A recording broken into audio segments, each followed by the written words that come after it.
ഇന്നത്തെ നമ്മുടെ റെസിപ്പി വളരെ ഈസിയും ടേസ്റ്റി ആയിട്ട് ചെയ്തെടുക്കാൻ പറ്റുന്നൊരു ഈവനിങ് സ്നാക്കാണ്.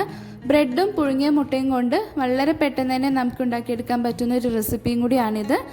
അപ്പോൾ ഈ ഒരു വീഡിയോ നിങ്ങൾക്ക് ഇഷ്ടപ്പെടുകയാണെങ്കിൽ ആദ്യമായിട്ട് വീഡിയോ കാണുന്നവർ ആരെങ്കിലും ഉണ്ടെങ്കിൽ സബ്സ്ക്രൈബ് ചെയ്ത് തൊട്ടടുത്ത് കാണുന്ന ബെല്ലും കൂടി ക്ലിക്ക് ചെയ്ത് അതിൽ ഓൾ എന്ന് കാണിക്കുകയാണെങ്കിൽ അതും കൂടി ഒന്ന് ക്ലിക്ക് ചെയ്ത് വെക്കണേ. അപ്പോൾ ആദ്യം ഇതിലേക്കുള്ള ഫില്ലിങ് തയ്യാറാക്കിയെടുക്കാം. അപ്പോൾ അതിന് വേണ്ടിയിട്ട് ചൂടായ പാനിലേക്ക് ആവശ്യത്തിനുള്ള ഓയിൽ ഒഴിച്ചു കൊടുക്കാം. ഇതിലേക്ക് ഇനി 2 വെല്ലുള്ളി ഇതുപോലെ ചെറുതായിട്ട് കട്ട് ചെയ്തെടുത്തിട്ടുണ്ട്, അതിട്ട് കൊടുക്കാം. അതോടൊപ്പം തന്നെ 2 പച്ചമുളക് ഇതുപോലെ ചെറുതായി അരിഞ്ഞതും കറിവേപ്പിലയും കൂടെ ഇട്ട് കൊടുക്കുന്നുണ്ട്. 1 ടേബിൾ സ്പൂൺ ഇഞ്ചി വെളുത്തുള്ളി ചതച്ചെടുത്തതാണ്, അതും കൂടെ ഇട്ട് കൊടുക്കാം. എന്നിട്ട് ഇതൊക്കെ ഒന്ന് വഴറ്റിയെടുക്കുകയാണ് വേണ്ടത്. പെട്ടെന്ന് തന്നെ വാടി വരാൻ വേണ്ടിയിട്ട് ഒരു നുള്ളു ഉപ്പ് ഇട്ട് കൊടുത്തിട്ട് വഴറ്റിയെടുക്കാം. അപ്പോൾ ഉള്ളി ഇവിടെ നല്ല പോലെ വഴന്ന് വന്നിട്ടുണ്ട്. ഇതിലേക്ക് ഇനി ഒരു പകുതി തക്കാളി ഇതുപോലെ ചെറുതായി കട്ട് ചെയ്തതും കൂടെ ഇട്ട് കൊടുക്കുന്നുണ്ട്. ഒരു പകുതി തന്നെ മതിയാവും, അധികം തക്കാളി ചേർത്ത് കൊടുക്കേണ്ട ആവശ്യമില്ല. അപ്പോൾ അതും കൂടെ ഇട്ട് കൊടുത്തിട്ട് നല്ല പോലെ അതൊന്ന് വഴറ്റിയെടുക്കാം. തക്കാളിയൊക്കെ നല്ല ഉടച്ചെടുക്കണം. ഇതിപ്പോൾ ഇവിടെ ഏകദേശം വെന്തിട്ടുണ്ട്. ഇതിലേക്ക് ഇനി പൊടികൾ ആഡ് ചെയ്യാം. 1/2 ടീസ്പൂൺ മഞ്ഞൾപ്പൊടി ഇട്ട് കൊടുക്കുന്നുണ്ട്, 1 ടീസ്പൂൺ മുളക് പൊടി ഇട്ട് കൊടുക്കുന്നുണ്ട്. അതോടൊപ്പം തന്നെ 1 ടീസ്പൂൺ മല്ലിപ്പൊടിയും കൂടെ ഇട്ട് കൊടുക്കുന്നുണ്ട്. ഇനി ഈ പൊടികളൊക്കെ നല്ല പോലെ ഒന്ന് വഴറ്റിയെടുത്തിട്ട് ഒന്ന് വേവിച്ചെടുക്കുകയാണ് വേണ്ടത്. പൊടികളുടെ ഒക്കെ പച്ചമണം പോകുന്നത് വരെ ഇതൊന്ന് വഴറ്റിയെടുക്കണം. ഇനി ഈ മസാലയ്ക്ക് ഒന്ന് വെന്ത് വരാൻ വേണ്ടിയിട്ട് 2-3 ടേബിൾ സ്പൂൺ വെള്ളം കൂടി ഒഴിച്ചു കൊടുക്കുന്നുണ്ട്. എന്നിട്ട് അത് വേവിച്ചെടുക്കാം.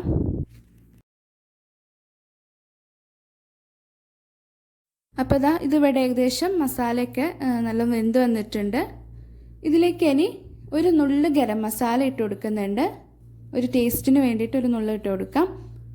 അതോടൊപ്പം തന്നെ അതിലേക്ക് 1/4 ടീസ്പൂൺ പൊടിച്ചിട്ടുള്ള കുരുമുളകാണ്, അത് ഇട്ട് കൊടുക്കുന്നുണ്ട്.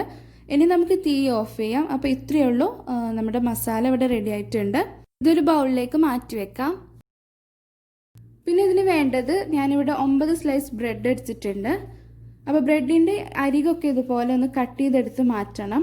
ഈ ബ്രെഡ് നമ്മൾ 2 ലെയറായിട്ട് വെച്ച് കൊടുക്കുന്നുണ്ട്. അപ്പോൾ 2 ലെയറും തമ്മിൽ ഒട്ടിച്ചെടുക്കാൻ ബുദ്ധിമുട്ടായിരിക്കും ഇതുപോലെ ഇങ്ങനെ അതിൻ്റെ സൈഡ് ഉണ്ടെങ്കിൽ. അപ്പോൾ ആ ഒരു സൈഡൊക്കെ ഒന്ന് മാറ്റി കൊടുക്കുകയാണെങ്കിൽ നമുക്കിത് പെർഫെക്റ്റ് ആയിട്ട് തന്നെ ഉണ്ടാക്കിയെടുക്കാൻ പറ്റും. അപ്പോൾ എല്ലാത്തിൻ്റെയും അരികെ ഇതുപോലെ ഇങ്ങനെ ഒന്ന് കട്ട് ചെയ്തെടുത്ത് മാറ്റുന്നുണ്ട്. പിന്നെ വേണ്ടത് 3 മുട്ടയാണ്. ഞാനിവിടെ 3 മുട്ട പുഴുങ്ങിയെടുത്തിട്ടുണ്ട്, അതിൻ്റെ തൊലിയൊക്കെ ഒന്ന് മാറ്റി കൊടുത്തിട്ടുണ്ട്. മറ്റൊരു ബൗൾ എടുത്തിട്ട് അതിലേക്ക് 2 മുട്ട പൊട്ടിച്ചൊഴിക്കുന്നുണ്ട്. ഇത് നമുക്ക് ബ്രെഡ് ഒന്ന് ഡിപ്പ് ചെയ്തെടുക്കാൻ വേണ്ടിയിട്ടാണ്. അതിലേക്ക് ഒരു നുള്ളു ഉപ്പും കൂടെ ഇട്ട് കൊടുക്കാം. എന്നിട്ട് അതൊന്ന് കലക്കിയെടുക്കാം. പിന്നെ ഇതിലേക്ക് ഞാൻ ചില്ലി ഫ്ലേക്സ് ഇട്ട് കൊടുക്കുന്നുണ്ട്. നമുക്ക് ഉണക്കമുളക് ഒന്ന് പൊടിച്ചിട്ട് ഇതുപോലെ ഒരു 1/2 ടീസ്പൂൺ ഇട്ട് കൊടുത്താൽ മതിയാവും. എന്നിട്ട് അതും കൂടി ഒന്ന് കലക്കിയെടുക്കാം. പിന്നെ അതോടൊപ്പം തന്നെ കുറച്ച് കറിവേപ്പില ഇതുപോലെ അരിഞ്ഞെടുത്തിട്ട് അതും ഇട്ട് കൊടുത്തിട്ടുണ്ട്. കറിവേപ്പിലക്ക് പകരം മല്ലിയില ഇട്ട് കൊടുക്കാം. പിന്നെ 1/4 കപ്പ് പാലും കൂടി ഒഴിച്ചു കൊടുത്തിട്ടുണ്ട്. അതൊന്ന് നല്ല പോലെ ഒന്ന് ഇളക്കിയെടുക്കാം. അപ്പോൾ ഇത്രയേ ഉള്ളൂ, ഈ ഒരു മിക്സ് ഇവിടെ റെഡി ആയിട്ടുണ്ട്. ഇനി ഈ ഒരു മിക്സിൽ നമ്മൾ ഡിപ്പ് ചെയ്തിട്ടാണ് ബ്രെഡ് എടുക്കുന്നത്. ഇനി ഇതുപോലെ ഒരു സോസ് പാനിൽ വെച്ചിട്ടാണ് ഞാൻ ഈ ഒരു സ്നാക്ക് ഉണ്ടാക്കിയെടുക്കുന്നത്. അപ്പോൾ നമുക്ക് ഈ ഒരു പാനോ അല്ലെങ്കിൽ കുക്കറിലോ ഇത് ചെയ്തെടുക്കാം കേട്ടോ. ഇതിലല്പം ഓയിൽ ഒഴിച്ചിട്ട് അതൊന്ന് തേച്ചെടുക്കുകയാണ് വേണ്ടത്. അതിൻ്റെ അടിഭാഗം സൈഡൊക്കെ നല്ല പോലെ ഒന്ന് ബ്രഷ് ചെയ്ത് കൊടുക്കാം. ഇനി നമ്മൾ നേരത്തെ കലക്കി വെച്ചിട്ടുള്ള ഒരു എഗ്ഗിൻ്റെയും മിൽക്കിൻ്റെയും മിക്സ് എടുത്തിട്ടുണ്ട്. അതിലേക്ക് ഓരോ ബ്രെഡ് സ്ലൈസ് ഇട്ടിട്ട് ഡിപ്പ് ചെയ്തിട്ട് എടുക്കുകയാണ് വേണ്ടത്. അപ്പോൾ ആദ്യം ഒരു ബ്രെഡ് എടുക്കാം. എന്നിട്ട് അത് ഈ ഒരു മിക്സിലിട്ടിട്ട് 2 സൈഡും നല്ല പോലെ ഒന്ന് മുക്കിയെടുക്കാം. എന്നിട്ട് ഈ ഒരു പാനിൽ വെച്ച് കൊടുക്കാം. പാനിൽ വെക്കുമ്പോൾ കുറച്ചൊന്ന് കയറ്റിയിട്ടൊന്ന് വെച്ച് കൊടുക്കാൻ ശ്രദ്ധിക്കുക. ഒന്ന് ചെറുതായിട്ടൊന്ന് പ്രസ് ചെയ്ത് കൊടുക്കുകയും ചെയ്യാം. അപ്പോൾ ഇതുപോലെ ബാക്കിയുള്ള ബ്രെഡൊക്കെ ഇങ്ങനെ മുക്കിയെടുത്തിട്ട് വെച്ച് കൊടുക്കാം. ഇനി ചെറിയ പീസ് വെക്കേണ്ടടുത്ത് ചെറിയ പീസ് ആക്കിയിട്ട് ബ്രെഡ് ചെറിയ പീസ് ആക്കിയിട്ട് അങ്ങനെയും വെച്ച് കൊടുക്കാം. അപ്പോൾ താഴത്തെ ഈ ഒരു ലെയർ നമ്മൾ ഗ്യാപ്പൊന്നും ഇല്ലാതെ തന്നെ നമുക്കിത് വെച്ച് കൊടുക്കേണ്ടതാണ്. വെച്ച് കൊടുക്കുമ്പോൾ ഒന്ന് പ്രസ് ചെയ്തിട്ടൊന്ന് വെച്ച് കൊടുക്കുക.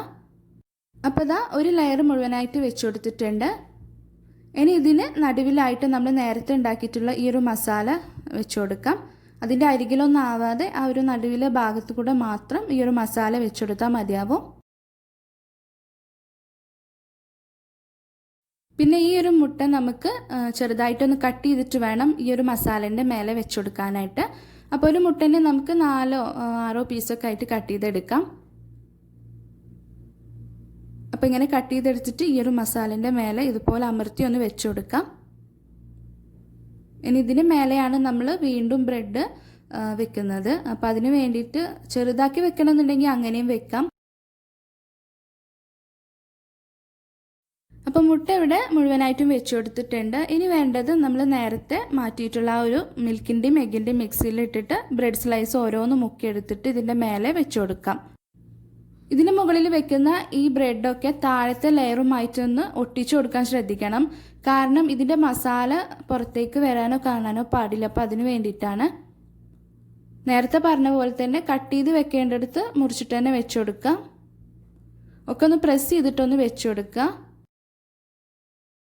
അപ്പം നമ്മൾ ഉണ്ടാക്കിയിട്ടുള്ള ആ ഒരു മുട്ടയും മിൽക്കിൻ്റെയൊക്കെ മിക്സ് തീർന്നു പോയിട്ടുണ്ട്. അപ്പോൾ ഞാൻ ഒരു മുട്ടയും കൂടെ ഇതിലേക്ക് പൊട്ടിച്ചൊഴിക്കുന്നുണ്ട്. കുറച്ച് പാലും കൂടെ ഒഴിച്ചു കൊടുക്കുന്നുണ്ട്. ഇത് എന്തിനാന്ന് വെച്ചാൽ ഈ നമ്മൾ ഉണ്ടാക്കിയിട്ടുള്ള ഈ ഒരു ബ്രെഡിൻ്റെ സൈഡിലൂടെയൊക്കെ ഈ ഒരു മിക്സ് ഒഴിച്ചു കൊടുക്കേണ്ടതുണ്ട്. അപ്പോൾ പാലും ഒരു നുള്ളു ഉപ്പും കൂടെ ചേർത്തിട്ട് ഇതൊന്ന് മിക്സ് ചെയ്തെടുക്കാം. എന്നിട്ട് നമ്മൾ ഈ റെഡിയാക്കി വെച്ചിട്ടുള്ള ഈ ഒരു ബ്രെഡിൻ്റെ സൈഡിലൂടെയും മുകളിലൂടെയൊക്കെ ഇതുപോലെ ഇങ്ങനെ ഒഴിച്ചു കൊടുക്കാം. സൈഡിലൂടെ എന്തായാലും ഒഴിച്ചു കൊടുക്കാനായിട്ട് ശ്രദ്ധിക്കുക. എങ്കിലുള്ള നമുക്കിത് നല്ല കവർ ചെയ്തിട്ട് നമ്മളൊരു ബണ്ണ് പോലെയൊക്കെ ആയിട്ട് കിട്ടുന്നത്.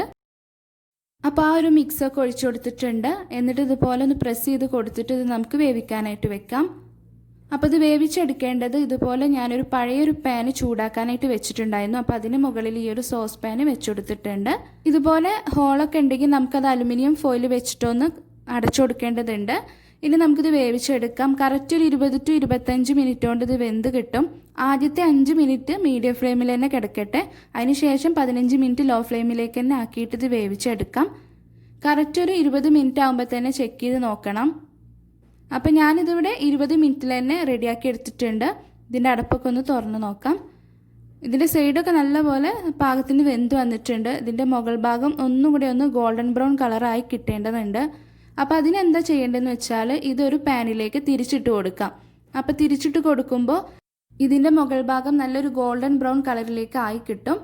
അപ്പോൾ ഇതുപോലെ ഒരു സ്പൂൺ വെച്ചിട്ട് ഇങ്ങനെ ഒന്ന് വിടിപ്പിച്ചെടുക്കാം. അതിന് ശേഷം മറ്റൊരു പാൻ എടുത്തിട്ട് അതിലേക്ക് കുറച്ച് ഓയിൽ ഞാൻ ആക്കി കൊടുത്തിട്ടുണ്ട്. ഇനി ഒരു സോസ് പാന് നമുക്ക് പതുക്കെ ഈ ഒരു പാനിലേക്ക് തിരിച്ചിട്ട് കൊടുക്കാം. നമുക്കിതിൻ്റെ സൈഡും അടിഭാഗമൊക്കെ പെർഫെക്റ്റ് ആയിട്ട് തന്നെ കിട്ടിയിട്ടുണ്ട്. ഇനി ഈ അടിഭാഗവും 1-2 മിനിറ്റ് ചെറു തീയിലിട്ടിട്ടൊന്ന് വേവിച്ചെടുത്താൽ മതിയാവും. അപ്പോൾ നല്ലൊരു കളറായി കിട്ടും. ഞാൻ 2 മിനിറ്റ് വരെ ചെറു തീയിലിട്ടിട്ടൊന്ന് വേവിച്ചെടുത്തിട്ടുണ്ടായിരുന്നു. ഇതിപ്പോൾ നല്ലൊരു കളറിലേക്ക് ചേഞ്ച് ആയിട്ടുണ്ട്. ഒരു പ്ലേറ്റിലേക്ക് ഒന്ന് തിരിച്ചിട്ട് കൊടുക്കാം. നമ്മുടെ ബ്രെഡ് പോള ഇവിടെ റെഡി ആയിട്ടുണ്ട്. നല്ല അടിപൊളിയായിട്ട് തന്നെ കിട്ടിയിട്ടുണ്ട്. ഇനി ഇത് കട്ട് ചെയ്തിട്ട് നമുക്ക് സെർവ് ചെയ്താൽ മതിയാവും. ഞാനിത് കട്ട് ചെയ്തിട്ടും കൂടെ ഒന്ന് കാണിച്ചു തരാം.